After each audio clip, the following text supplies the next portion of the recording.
Para muchas especies, emitir y recibir sonido con claridad es imprescindible. Por eso entre los animales hay tantas formas distintas de hablar y de escuchar. Algunas son chocantes, otras realmente incomprensibles.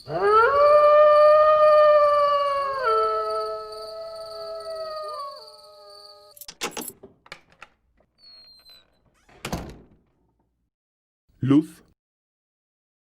Temperatura. Luz. Televisión. Documental.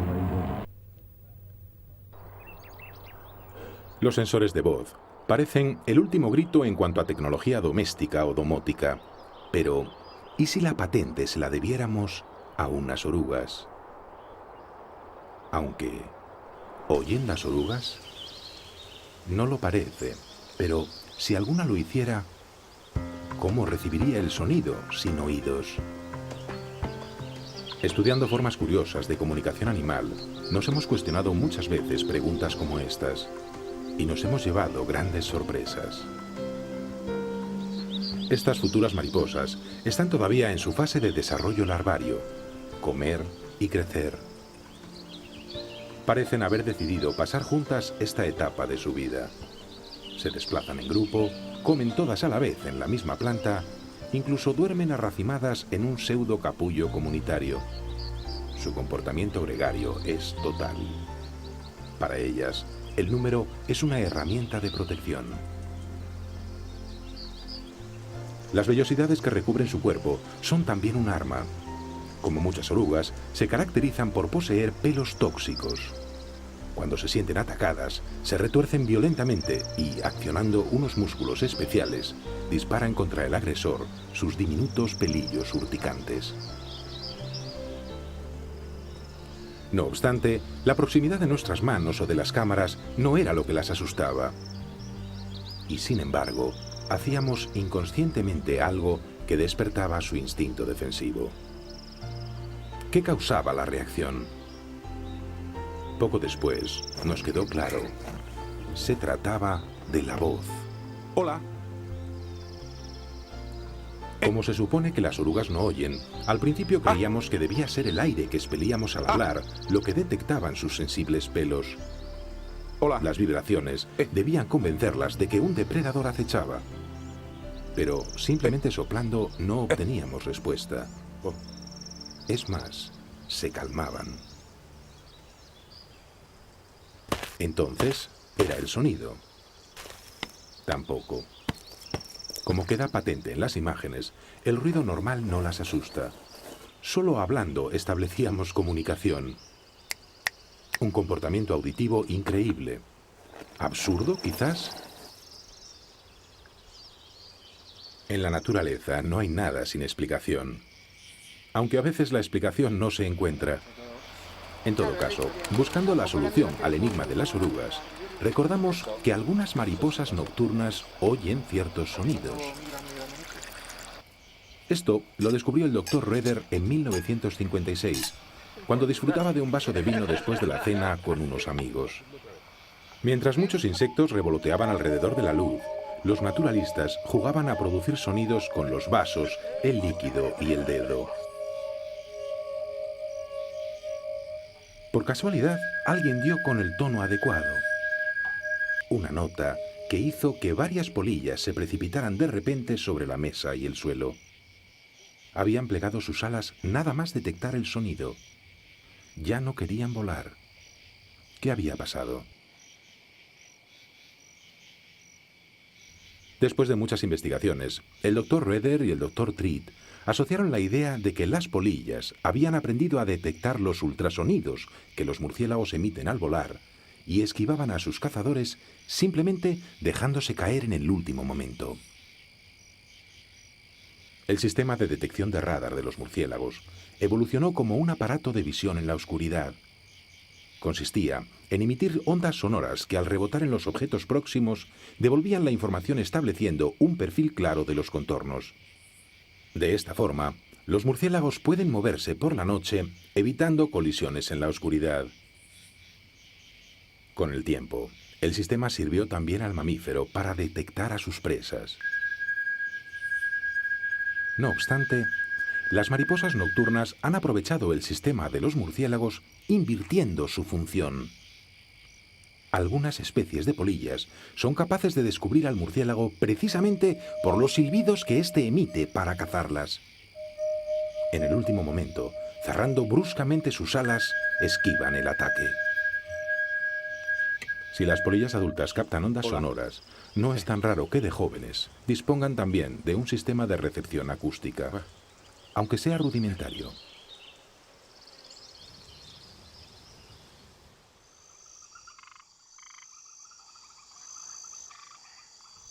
Como todo el mundo sabe, los sonidos se transmiten mejor a través de los cuerpos sólidos o a través del agua que por el aire. Las vibraciones sonoras pueden viajar en ellos a grandes distancias.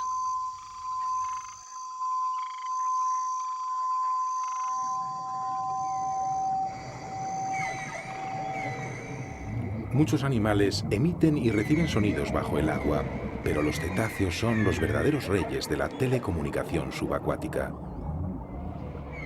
Los complicados cantos de baja frecuencia de algunas ballenas han podido ser detectados a más de 500 millas de distancia. Su voz, la más potente del planeta, les sirve para comunicarse entre ellas, resonando de costa a costa en el océano.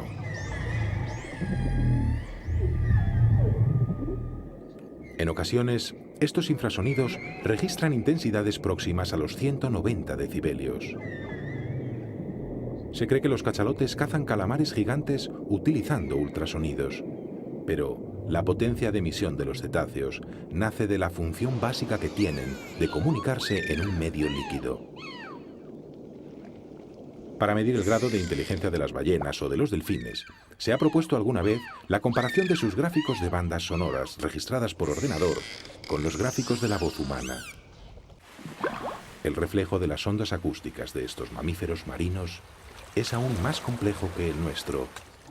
Así que, según esta teoría, o son más listos o la culpa la tiene la distorsión del agua.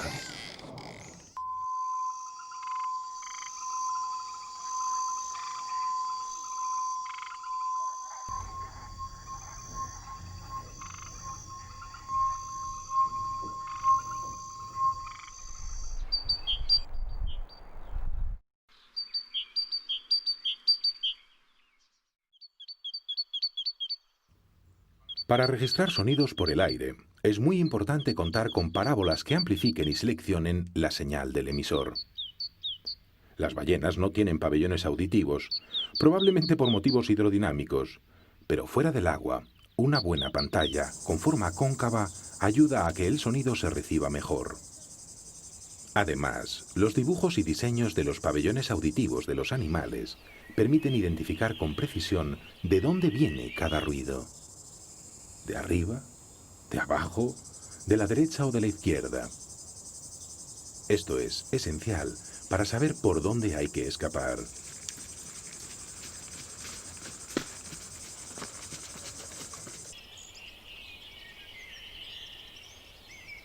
La movilidad de estas parábolas es directamente proporcional a la necesidad de escuchar de cada especie.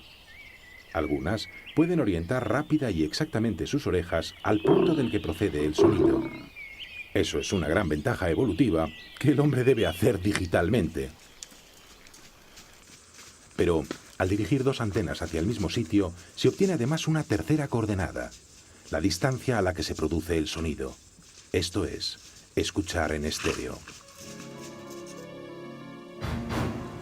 Por eso, casi todo el mundo tiene dos orejas.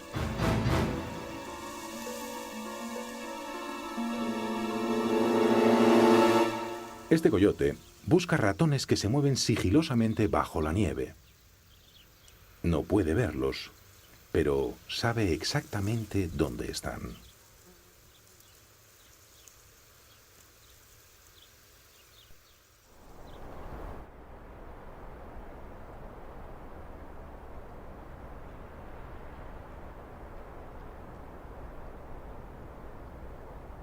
El sigilo es una constante en la naturaleza, aunque hay excepciones.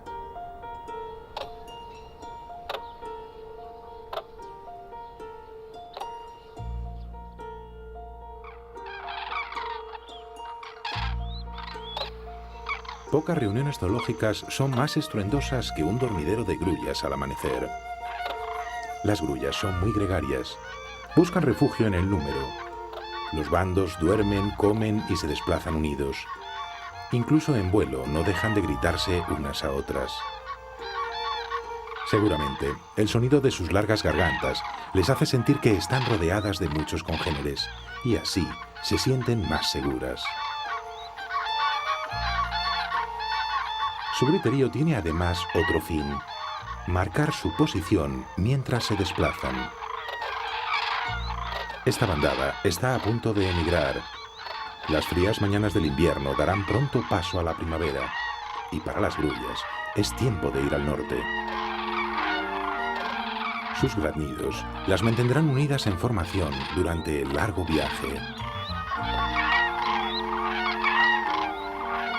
La idea de las grullas de emitir señales acústicas para establecer una referencia en el espacio es utilizada también por el hombre. El vuelo en formación de nuestros aviones es posible, entre otras cosas, gracias a este invento de las grullas. Aunque nosotros nunca hemos podido coordinar escuadrones tan numerosos. La cuestión es emitir sonidos cortos y continuados como los que hacen las grullas. De otra forma, el sonido podría escucharse, pero resultaría mucho más difícil encontrar su procedencia exacta.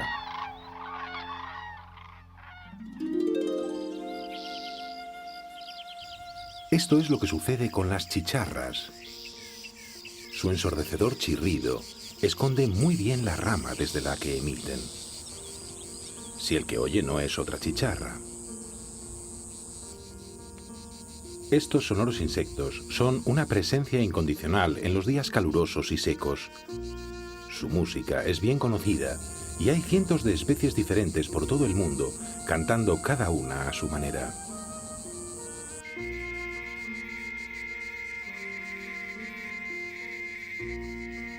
Pero oírlas no es lo mismo que verlas. De hecho, muy pocas personas las han visto alguna vez. Son animales crípticos, es decir, su color les camufla bien en su entorno. Y cuando cantan, apenas si se aprecia que lo hacen. Parecen no mover ni un músculo. ¿Cómo producen su melodía? La idea generalizada es que las chicharras, como los grillos, frotan sus alas entre sí y los nervios de los transparentes élitros actúan como las cuerdas de un violín desafinado. Y no es cierto. El mecanismo con el que produce su potente rugido la chicharra está escondido, precisamente bajo las alas. Una membrana ondulada es frotada con un apéndice móvil muy duro. La tensión de esa membrana y la presión que ejerce el insecto con su baqueta hacen el resto.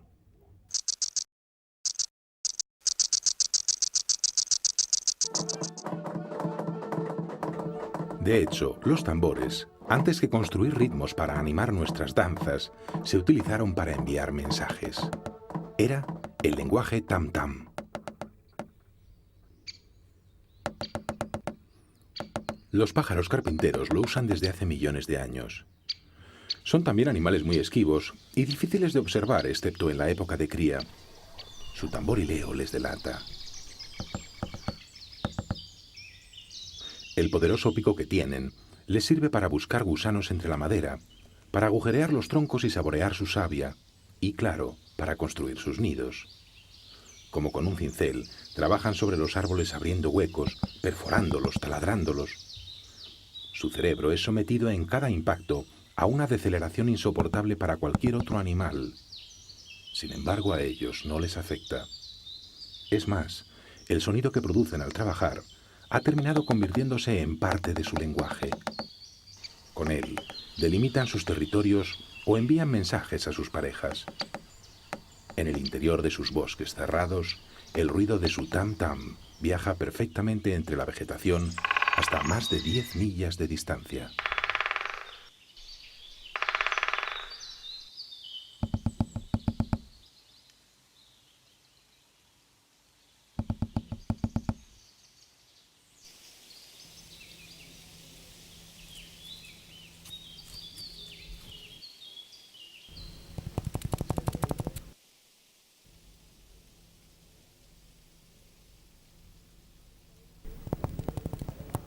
En el suelo de la selva, hay alguien que utiliza igualmente la percusión como lenguaje, aunque este es un ritmo casi imperceptible.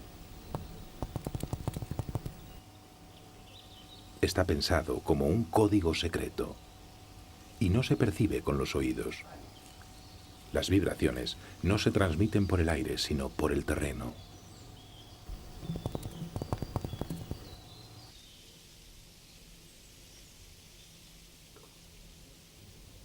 Los extremos de las patas de estas tarántulas son hipersensibles y están preparados para interpretar tan sutiles mensajes. En esta ocasión son mensajes de amor.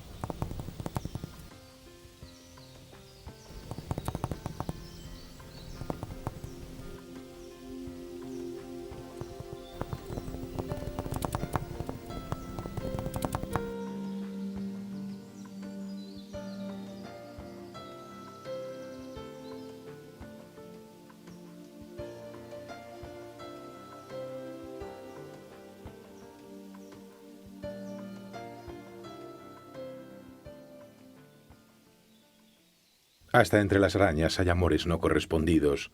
Pero, ¿cómo y por qué han conseguido tal grado de sensibilidad las patas de algunos arácnidos?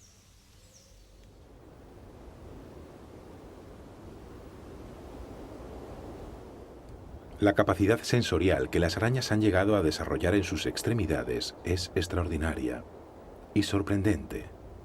De hecho, ciertas especies de arañas parecen confiar únicamente en este supersentido para sobrevivir. La araña de tapadera, del género Stasimopus, construye un tubo subterráneo, como tantas arañas, pero ella lo cubre perfectamente con una tapa puerta que esconde su cubil.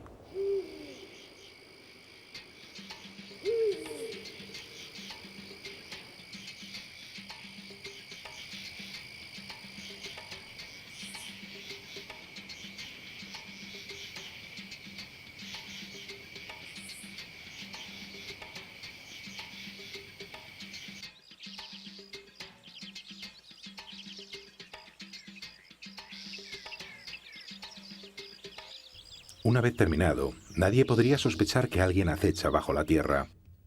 Pero, ¿cómo sabe la araña cuándo pasa una presa o cuándo pasa un depredador? Solo por el temblor de las pisadas. Ningún sismógrafo humano se movería ni un milímetro ante el microterremoto que producen las pisadas de un grillo. Las arañas tapadera sondean las cercanías de su escondida madriguera mediante el tacto.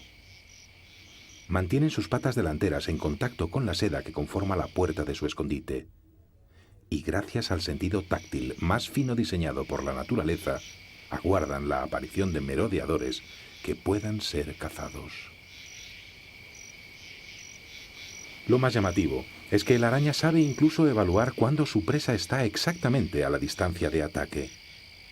Unos milímetros más lejos duda, pero no se decide. Solo cuando los microtemblores dicen que la presa está en la dirección correcta y en el punto indicado, la araña ataca. Ahora, solo queda hacer la digestión.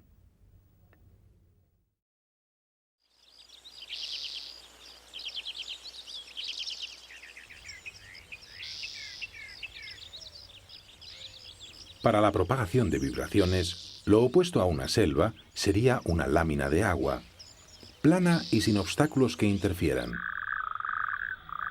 El sonido viaja por la quieta superficie a largas distancias, sin alterar su longitud de onda o su frecuencia.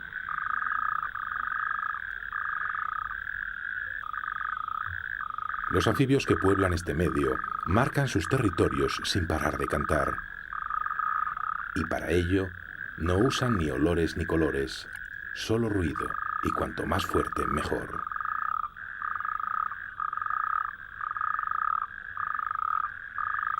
Para los genes de estos sapos es el ser o no ser. Los machos de esta especie tienen solo unos pocos días para conseguir que su estirpe no se extinga. Han de convencer a las pocas hembras que se acercan a la charca de que ellos son los mejores, los más indicados para el apareamiento. Y a oscuras, solo croando se puede ofrecer un argumento válido.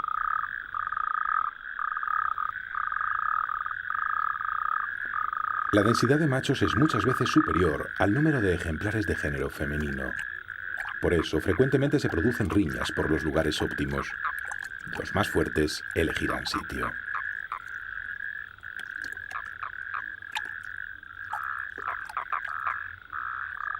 La fuerza de su canto se obtiene gracias a un saco que pueden inflar y desinflar con el aire de los pulmones. Tensando la piel bajo su garganta, aumentan el volumen de aire que mueven a través de las cuerdas vocales. El sonido se amplifica más cuanto más grande hacen su particular caja de resonancia.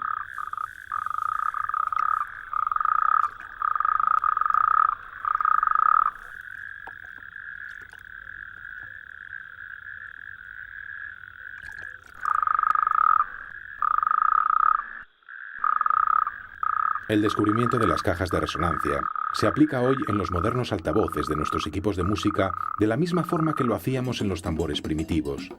Las membranas que vibran ofrecen, en función de lo tensas que estén, toda una escala de notas musicales.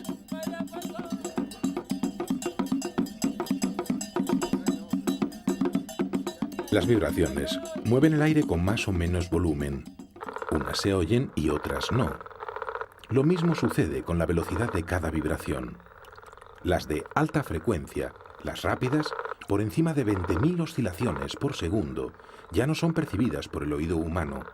Las llamamos ultrasonidos.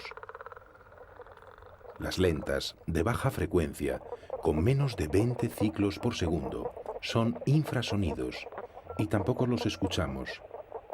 Por eso, el que un sapo de espuelas cante no implica que cualquiera oiga todo el repertorio. Canta para los de su especie, y tan bajo en frecuencia que solo los suyos saben localizarla.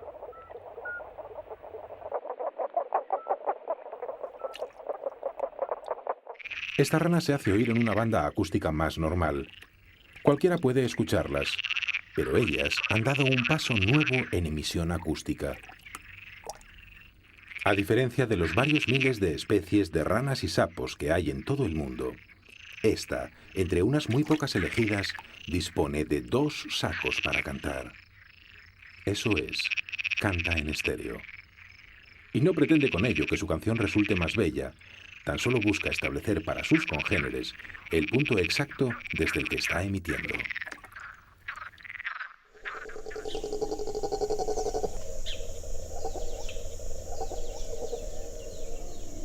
Muchos otros animales utilizan cajas de resonancia para mejorar su comunicación.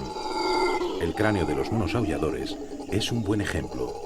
Sus rugidos retumban en plena selva, a través de los árboles, a más de 10 millas de distancia.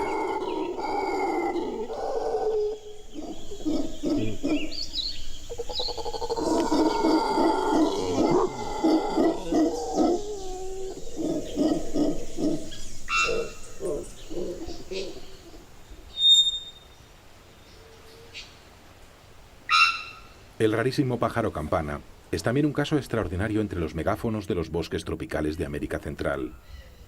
Es un ave cada vez más escasa y ahora, solo en algunos lugares muy recónditos, puede tenerse la suerte de escucharle. Verle es otra cuestión.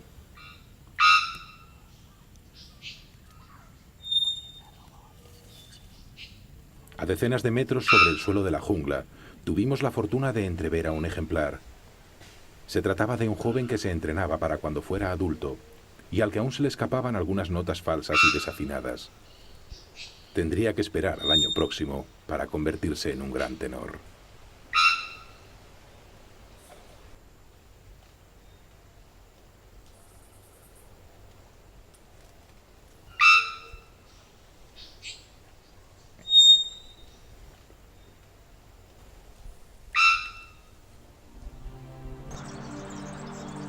Los pájaros, y más concretamente las aves canoras, serían indudablemente los animales que representarían en la naturaleza la alta fidelidad.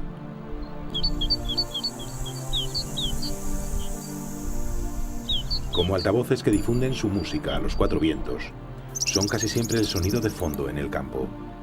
Siempre están ahí sus trinos o sus graznidos. Y con el resto de los tenores salvajes forman la gran orquesta sinfónica del reino animal.